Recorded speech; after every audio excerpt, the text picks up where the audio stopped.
باللہ من الشیطان الرجیم بسم اللہ الرحمن الرحیم۔ عزیزان گرامی، گزشتہ تقریر کا خلاصہ یقیناً آپ کے ذہن عالی میں محفوظ ہوگا۔ احتیاط کا یہ تقاضا ہے کہ وہ احباب جو پہلی مرتبہ یہ دیکھ رہے ہیں سلسلہ، ان کے خدمت میں بھی ایک تسلسل ایسا آ جائے ان کے ذہن میں بھی کہ پھر آپ ساری چیزوں کو مسلسل کر سکیں۔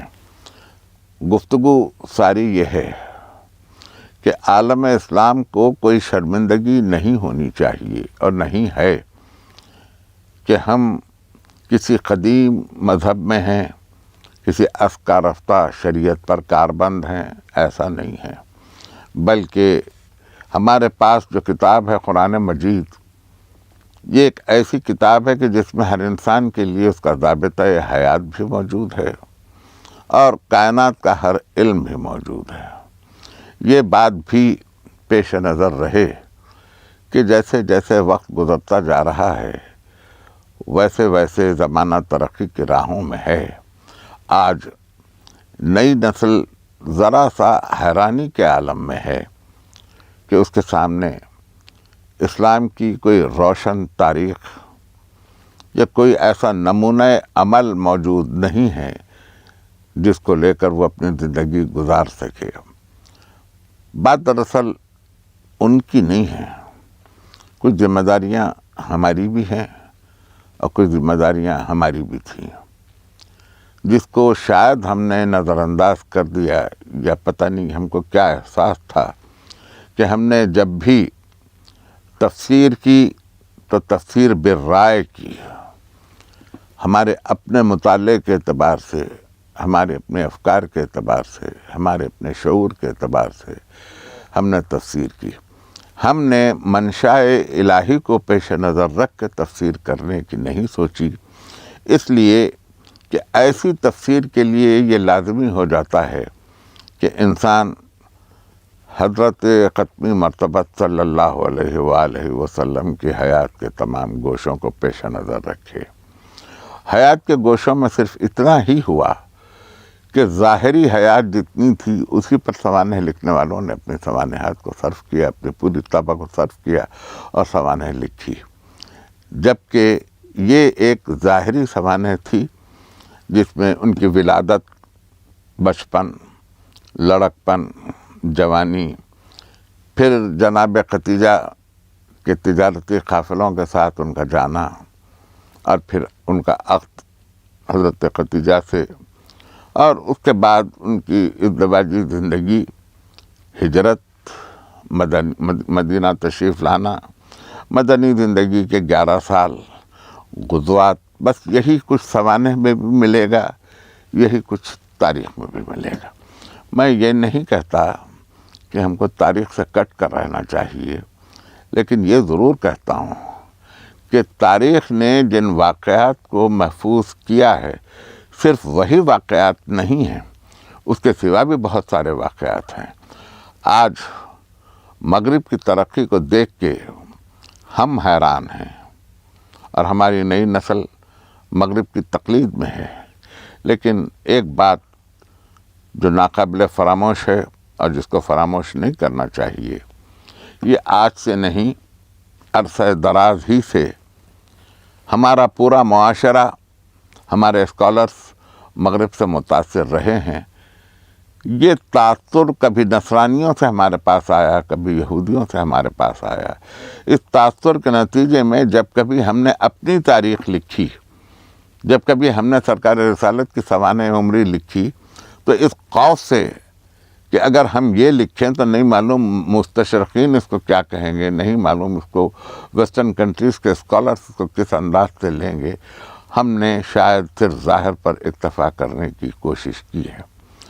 آج ہم یہاں تک پہنچ گئے ہیں کہ ہماری تاریخ میں صرف جنگ و جدل کے جو تذکرے رہ گئے، اس میں اسوہ رسول کچھ پیچھے رہ گیا۔ یہ جنگ و جدل کے تذکرے جہاد کے تذکرے نہیں ہیں، بلکہ جو جنگیں ہوئی ہیں اس کو بھی جہاد کا درجہ دے دیا گیا۔ مثلاً سرکار رسالت مآب کے بعد، خلافت راشدہ کے دور کے بعد جو کچھ بھی ہوا اس کو جہاد کی صورت دے دی گئی. یہ وسعت سلطنت کے لیے تھا، وسعت اسلام کے لیے نہیں تھا. وسعت سلطنت کو وسعت اسلام کہنا، مسلمانوں کی وسعت کو اسلام کی وسعت کہنا، یہ کس حد تک درست ہے یا کس حد تک درست نہیں ہے، اس کا آج ایک منصفانہ تجزیہ کرنے کی ضرورت ہے. پہلی بات یہ ہے، آج جو میں تقریر میں جس گفتگو کو لے کے آگے بڑھنا چاہتا ہوں، جس کو میں اپنی اگلی تقریر تک پورا مسلسل بھی کرنا چاہتا ہوں، وہ یہ ہے کہ کائنات کا ذرہ ذرہ عبد حسب ظرف عبد ہے، مخلوق ہے خداوند تعالیٰ کی. لیکن ساتھ ہی یہ بھی ہے کہ ذرہ ذرہ علم الہی کا مظہر ہے. ہر ذرے میں علم الہی پوشیدہ ہے، اعلان کر رہا ہے ہر ذرہ کہ اس کی قدرت کاملہ کیا ہے.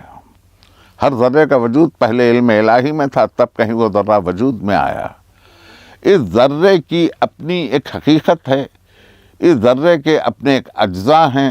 جب ان اجزاء کو توڑا گیا تو پتہ چلا کہ اس کے اندر سے اس کا اپنا ایک نیا آفتاب نکل آیا، جسے نیوکلیئر آج آپ کہہ رہے ہیں.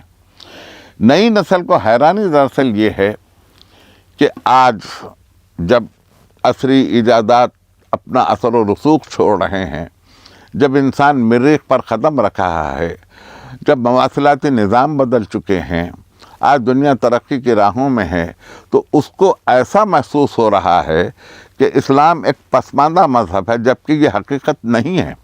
اسلام سب سے زیادہ ترقی یافتہ مذہب ہے. اسلام نے آپ کو آگے بڑھنے سے کبھی روکا نہیں ہے، ترقی سے روکا نہیں ہے، سارے کائنات سے روکا نہیں ہے. آپ کے لیے کھول دیے سارے فضائیں، مگر صرف اتنا آپ جائیں، اپنا سفر کریں، جہاں تک آپ ترقی کر سکتے ہیں کریں، علم کی روشنی میں آگے بڑھیں. کل کی میری گفتگو بھی یہی تھی کہ علم حاصل کرو، چاہے تمہیں اس کے لیے چین ہی کیوں نہ جانا پڑے.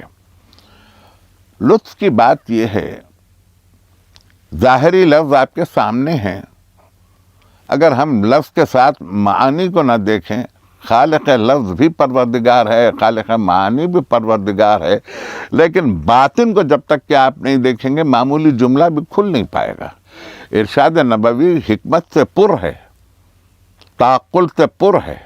سرکار رسالت مآب عین عقل ہیں، کمال عقل پہ ہیں. زندگی یہ دنیا بغیر لذت کے نہیں.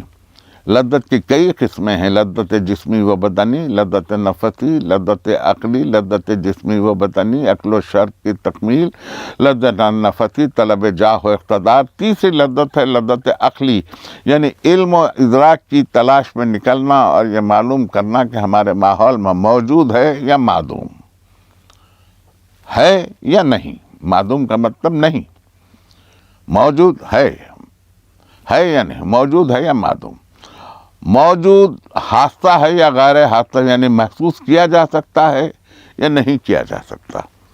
حادثہ عاقل ہے یا جاہل، یعنی عقل تو ممیز ہے یا نہیں ہے. عاقل با علم ہے یا جاہل. علم کو شرف ہے، صاحب علم اشرف ہوگا. افسوس کی بات تو یہی ہے کہ جہاں میں اپنی نئی نسل کو متوجہ کر کے یہ عرض کرنا چاہتا ہوں کہ علم میں تحدید نہیں ہے. یہ گزشتہ 100-200 برس کی بات ہے، بلکہ میرا اپنا یہ خیال ہے کہ گزشتہ 100 برس پہلے جب ہندوستان ابھی آزاد نہیں ہوا تھا، اس وقت لوگوں نے یہ تک بھی کہہ دیا کہ انگریزی تعلیم کفر ہے. وہاں تک بھی فتوے پہنچ گئے. حالانکہ اسلام نے کبھی زبان دشمنی کی بات ہی نہیں کی، علم دشمنی کی بات ہی نہیں کی. علم حاصل کرو، علم پر تحدید نہیں عائد کی گئی. حال تک کہ یہ کیفیت تھی کوئی 100 برس پہلے تک کہ سائنسی ترقیوں پر پابندیاں عائد کر دی گئیں. لیکن یہ لوگ بھول گئے کہ جس وقت اسلام میں تحقیقات عروج پر تھیں، جب اسلام ہی میں اسکالرز تھے، اس وقت مغرب صرف توہمات میں گھرا ہوا تھا. یورپ کا عالم یہ تھا کہ ان کے پاس بھوت، پریت، وہم، اندھیرے، یہ ساری چیزیں یورپ میں تھیں. یونان البتہ ترقی کے مدارج میں تھا، وہیں سقراط تھا، افلاطون تھا، ارسطو تھا، یہ لوگ یونان میں تھے. لیکن یونان کے غروب ہو جانے کے بعد جب مغرب کی طرف آپ نظر اٹھا کر دیکھیں تو مغرب میں کچھ نہیں ملے گا سوائے توہمات کے. انتہا یہ ہے کہ روم میں تو یہ بات تھی. میرا خیال ہے کہ میری ینگر جنریشن اس بات کو جانتی ہے کہ سب سے پہلے گلیلیو نے یہ کہا تھا کہ زمین گول ہے اور گردش کرتی ہے. اسی نے پہلے یہ کہا تھا کہ سورج گردش نہیں کرتا، زمین گردش کرتی ہے. پاپائیت کو یہ بات ناگوار گزری، گلیلیو کو گرفتار کیا گیا اور اس سے کہا گیا کہ تو یہ جملہ واپس لے لے کہ زمین حرکت کرتی ہے. پاپائیت کا مطلب عیسائیت کا یہ خیال تھا کہ زمین ساکن ہے، سورج حرکت کرتا ہے. گلیلیو نے کہا کہ سورج ساکن ہے، زمین حرکت کرتی ہے. تو اس پر پاپائیت کو بڑی چوٹ لگی، عیسائیت کو بڑی چوٹ لگی، ان کا نظریہ غلط ثابت ہونے لگا. تو انہوں نے گلیلیو کو گرفتار کیا اور گرفتار کر کے کہا کہ یہ تو اپنا تحقیق واپس لے. اس نے کہا کہ میں واپس نہیں لوں گا. تو کہا تجھے سزائے موت دی جائے گی. ایک بڑے سے ارینا میں ہزاروں افراد کھڑے ہوئے ہیں گلیلیو کی سزائے موت کا منظر دیکھنے کے لیے کہ اس نے پاپائیت کے خلاف بات کر دی. غور سے مجھے سنیے، میں اتنی تفصیل سے آپ کو لے جا نہیں سکوں گا، میری بھی کچھ حدود ہیں. میں نہیں چاہتا کہ کسی کو ناگوار کوئی بات گزرے. خیال خاطر احباب چاہیے ہر دم، انیس ٹھیس نہ لگ جائے آپ گینوں کو. آج تو بات یہ ہے کہ ذرا سی بات زبان سے نکلتی نہیں ہے کہ دنیا اس کا کچھ اور مطلب لے لیتی ہے. میں اپنی تقریر کو شفاف رکھنا چاہتا ہوں.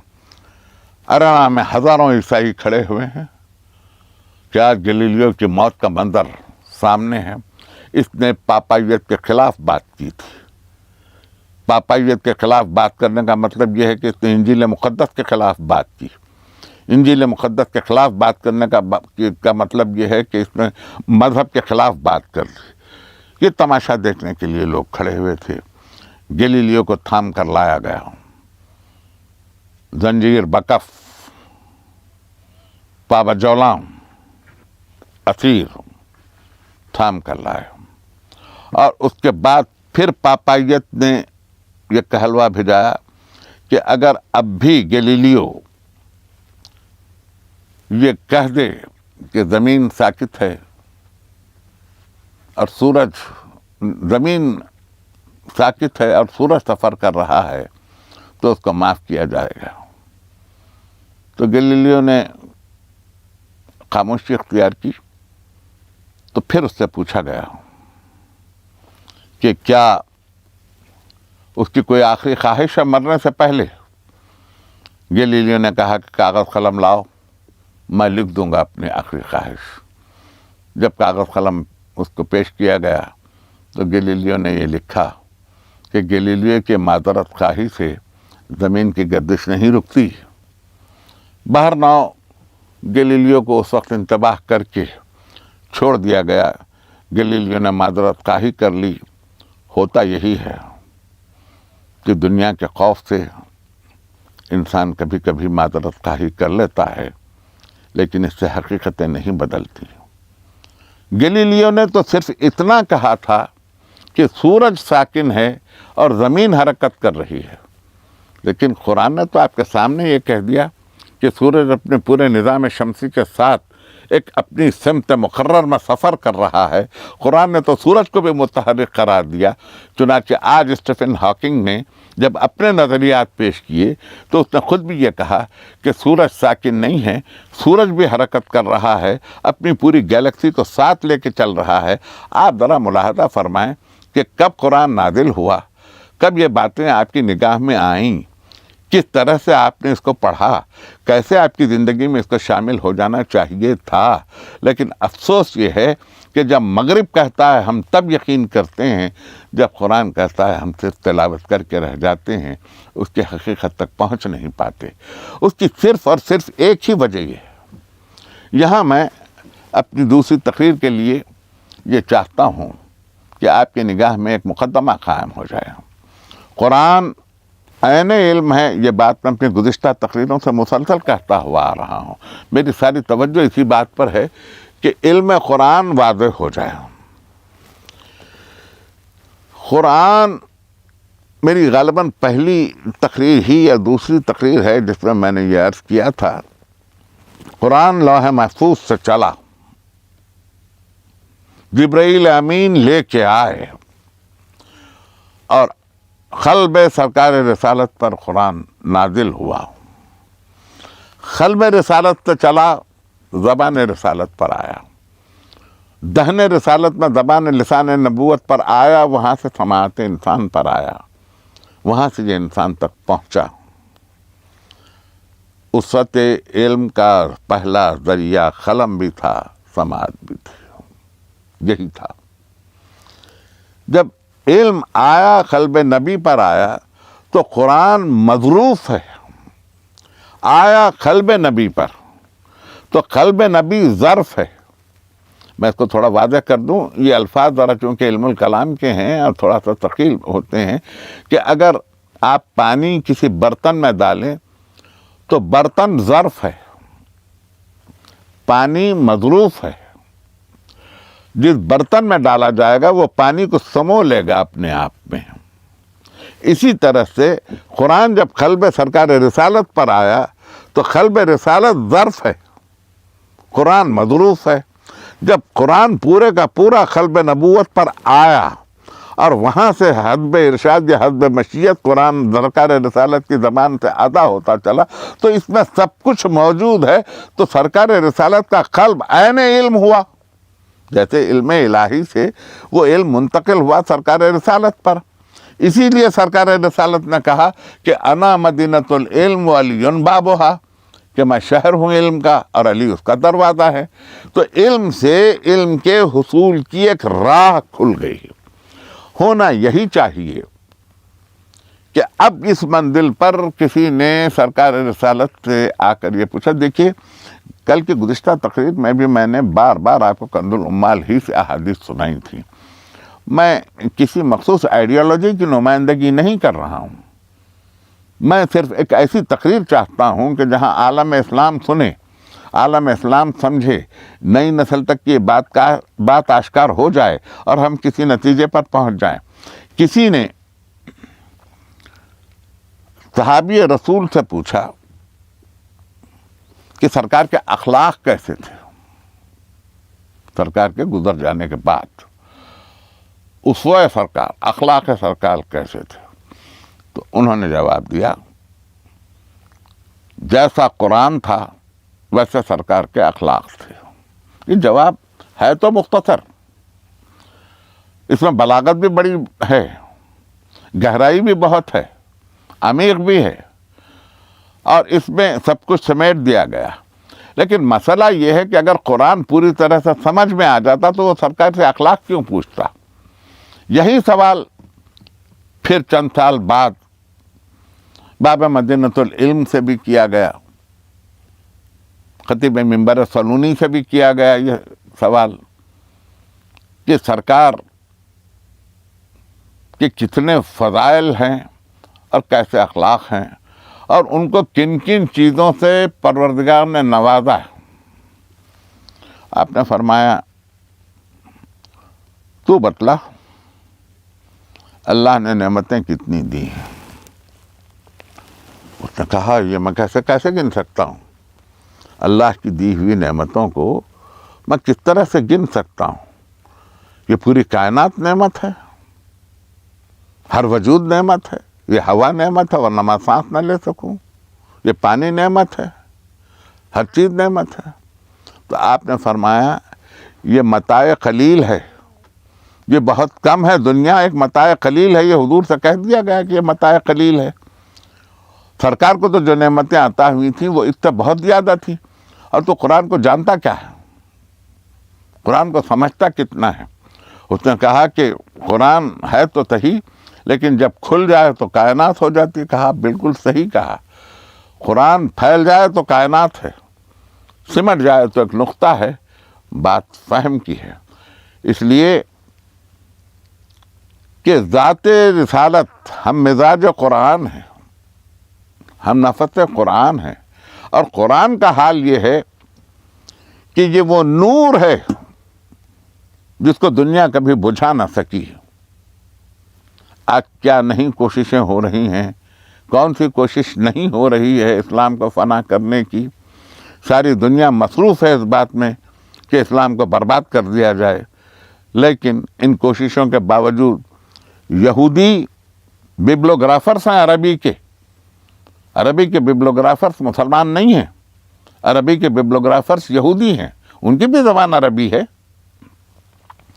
لیکن اس کے باوجود انہوں نے دنیا میں عصر جدیدہ کے کئی ہتھیار ایسے ایجاد کر دیے جہاں انسانیت کو فنا کر دیا جا سکتا ہے، لیکن قرآن میں تحریف نہیں کر سکے، کیونکہ قرآن معجزہ ہے اور معجزے کو کوئی ہٹا نہیں سکتا اپنی نگاہ سے۔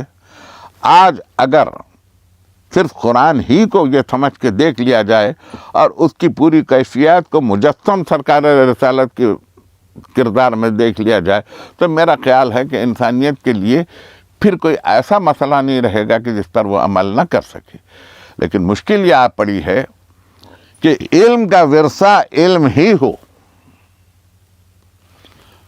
اگر اسلام کا ورثہ آئے تو کسی ایسے عالم اسلام کے پاس آئے، کسی ایسے عالم کے پاس یہ ورثہ آئے جس عالم نے یہ کہا ہو کہ سوال کرو اس سے پہلے کہ تم مجھے کھو دو، سلونی قبل ان تفقدونی، اس سے پہلے کہ تم مجھے کھو دو، جس کے پاس تمام علم منتقل ہوا۔ قل کفی باللہ شہیدا بینی و بینکم ومن عندہ علم الکتاب، کہہ دو کافی ہے میرے لیے اللہ گواہی کے لیے، یا پھر وہ جس کے پاس علم کتاب ہے۔ اب چلتے چلتے ہم ایک ایسے دور میں پہنچ چکے ہیں کہ جہاں ہر شخص اپنے آپ کو وارث اسلام کہہ رہا ہے، یہ وراثت مبارک ہو، لیکن اگر مزاج قرآن اور مزاج رسالت اور مزاج فقہ سے میل کھاتی ہے تو مبارک ہے۔ اگر کسی مسئلے کا حل سیرت رسول سے اور قرآن سے دیا جاتا ہے تو صحیح ہے، لیکن آپ اپنی مرضی سے دیتے ہیں، اپنے اقتباس سے دیتے ہیں، تو یہ کس حد تک صحیح ہے اور کس حد تک صحیح نہیں ہے، یہ بات کہی نہیں جا سکتی۔ اس لیے کہ آج اسی کا فائدہ، اسی اختلاف کا فائدہ، اسی بکھراؤ کا فائدہ دنیا نے لیا، اسی بکھراؤ کا فائدہ حکومتوں نے حاصل کیا، اسی بکھراؤ کا فائدہ دین دشمنوں نے حاصل کیا، اسی بکھراؤ کا فائدہ ان کو پہنچا جو اسلام دشمن عناصر تھے۔ ایک طرف سے ایک عالم ایک بات کہہ رہا ہے تو دوسرا عالم اس کی بالکل ضد میں بات کہہ رہا ہے۔ قرآن کے مفہوم میں مفادات حاصلہ نہیں ہے، قرآن میں مفادات حاصلہ کی کوئی گنجائش نہیں ہے، قرآن میں مصلحت کوشی کی کوئی گنجائش نہیں ہے، قرآن میں صرف حقیقت ہی حقیقت ہے، حق ہی حق ہے، یا وہاں حق ملے گا یا ذات رسالت کے پاس ملے گا، یا پھر ان لوگوں کے پاس ملے گا جنہوں نے حق پرستی کے لیے اپنی زندگیاں دے دی، جنہوں نے حق پرستی میں اپنے آپ کو قربان کر دیا، جنہوں نے حق پرستی کے لیے اور اسلام کی بقا کے لیے اپنی جانیں دے دی۔ وہاں تک کہ ہے ہم آہستہ آہستہ یہ دیکھتے چلیں گے۔ اگلی تقریروں میں میں آپ کے ساتھ 28 رمضان تک انشاءاللہ ہوں عند الحیات، لیکن ہم یہ دیکھتے ہوئے چلیں گے کہ ایک طرف قرآن چلا آ رہا ہے، ایک طرف سیرت مبارک چلی آ رہی ہے، کوئی عمل نبی کا ایسا نہیں ہے جو مشیت کے خلاف ہو، ان کی مرضی کا ہو، نہیں، کوئی نہیں۔ جب تک کہ مکے میں رہے اس وقت تک، جب ہجرت ہوئی ہجرت مشیت، مدینہ آئے مدینہ مشیت، تب یہ ساری زندگی کے کوشش کریں گے ہم کہ ایک ایک نقش کو ابھار سکیں، ایک ایک نقش کو دیکھ سکیں۔ لیکن یہ بات پیش نظر رہے آج کی حد تک کہ میں اپنی تقریر کے آخری حصے میں یہ چاہتا ہوں کہ آپ کی خدمت میں اسی کنز العمال سے جس کا میں مسلسل 2 دن سے حوالے پہ حوالہ دے رہا ہوں، ایک یہ ارشاد بھی سرکار رسالت کا۔ دیکھیے کنز العمال عالم اسلام کی بہت قدیم کتاب ہے اور پورے فرقے اس سے متفق ہیں، کوئی ایک فرقہ متفق ہے اور دوسرا فرقہ اتفاق نہیں کرتا، ایسا نہیں۔ احادیث کی کتاب ہے، 256 ہجری میں بخاری شریف ختم ہوئی، 261 ہجری میں مسلم ختم ہوئی، 405 ہجری محمد ابن عبداللہ حاکم نیشا پوری کا سن رحلت ہے، مستدرک حاکم تمام ہوئی۔ کنز العمال اس کے ساتھ ہی پیوستہ چلے لیے متقی کی کتاب ہے، یعنی یہ کتابیں وہ ہیں کہ جس میں احادیث کا پورا ذخیرہ ہے، ان ذخیرے ہی سے عالم اسلام کو فائدہ اٹھانا چاہیے، اس ذخیرے ہی سے مستدرک تک مسلسل بحث کی ہے۔ بخاری شریف کا عالم یہ ہے کہ 7 لاکھ احادیث میں سے احادیث کو چھانٹتے 7,000 احادیث کو چن لیا محمد ابن اسماعیل بخاری رحمۃ اللہ علیہ نے، اور اس کے بعد مقررات کو نکالنے کے بعد بخاری میں 2,602 احادیث ہیں، تو کتنا اہتمام کیا احادیث کا۔ اسی طریقے سے مسلم، صحیح مسلم میں یہی کیفیت ہے، انہوں نے بھی 7 لاکھ سے زیادہ احادیث میں سے چھانٹتے مقررات کو نکال کے 4,000 احادیث انہوں نے منتخب کی۔ اور پھر عجیب بات یہ ہے کہ مستدرک نے انہی احادیث کو لے کر یہ لکھا کہ اگر یہ راوی آپ کے پاس مستند تھا تو اسی راوی نے یہ روایت بھی کی ہے، آپ نے اس روایت کو کیوں نہیں قبول کیا؟ یہ بحث مستدرک کے پاس ہے۔ مستدرک 405 ہجری، اس کے بعد کنز العمال سے میں آج آپ کو پھر ایک ارشاد کی طرف متوجہ کرنا چاہتا ہوں۔ سرکار رسالت نے کہا کہ میری ایک ایک صفت ایک نبی کو دی گئی تھی، یعنی میری ایک صفت، کنتو نبیًا و آدم بین الماء والتین، کنتو مال آدم فی الجنہ، کنتو مال نوح فی الفلک، کنتو مال ابراہیم فی النار، اور اس کے بعد میں اسماعیل میں آیا، اور اس کے بعد پاک صلبوں سے طاہر رحموں میں آیا، اور پھر جناب عبداللہ سے میں جب اپنی والدہ کے بطن میں منتقل ہوا تو میری ماں کی آنکھوں میں ایک ایسا نور آیا۔ کنز العمال، ماہرین حدیث گواہ رہیں کہ یہ ہے یا نہیں ہے، میری والدہ کی آنکھوں میں ایک ایسا نور آیا جب میں بطن مادر میں تھا کہ وہ مشرق و مغرب تک دیکھ سک رہی تھی، ادھر مشرق تک دیکھ رہی تھی کائنات کو، ادھر مغرب تک دیکھ رہی تھی کائنات کو۔ اور میری ماں نے دیکھا کہ مشرق و مغرب میرے زیر نگی ہیں۔ سوانح عمری لکھنے والوں نے اگر اس انداز سے سرکار رسالت کی سوانح عمری لکھی ہوتی تو آج منزلت کچھ اور ہوتی، پھر فلپ کے ہٹی کو یہ نہ کہنا پڑتا کہ بحیثیت نبی سرکار رسالت کی زندگی ناکام گزری، لیکن انہوں نے اس کو شاہی سے بدل دیا اور وہ شاہی میں کامیاب رہے۔ وہ شاہی نہیں ہے، جہاں نبوت ہے وہاں صرف نبوت ہے۔ کسی نے نبوت کو نہیں پہچانا چونکہ ان کی نگاہوں میں شاہی ہے، اقتدار شاہی ہے، شوکت شاہی ہے، تخت شاہی ہے، اقتدار شاہی ہے، حاجب ہیں، 10 بستہ وزراء کھڑے ہوئے ہیں، مصاحبین کھڑے ہوئے ہیں، حکم بجا لانے کے لیے محل سرائے ہیں، تو ان کی نظر میں شاہی کی اہمیت ہے کیونکہ وہ کچھ شاہی کے پروردہ ہیں۔ اسلام میں یہ نہیں ہے۔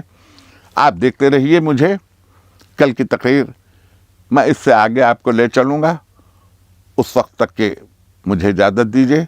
اللہ آپ کی صحیح مشکور کرے، آپ کی عبادتیں قبول ہوں۔ شکریہ، خدا حافظ۔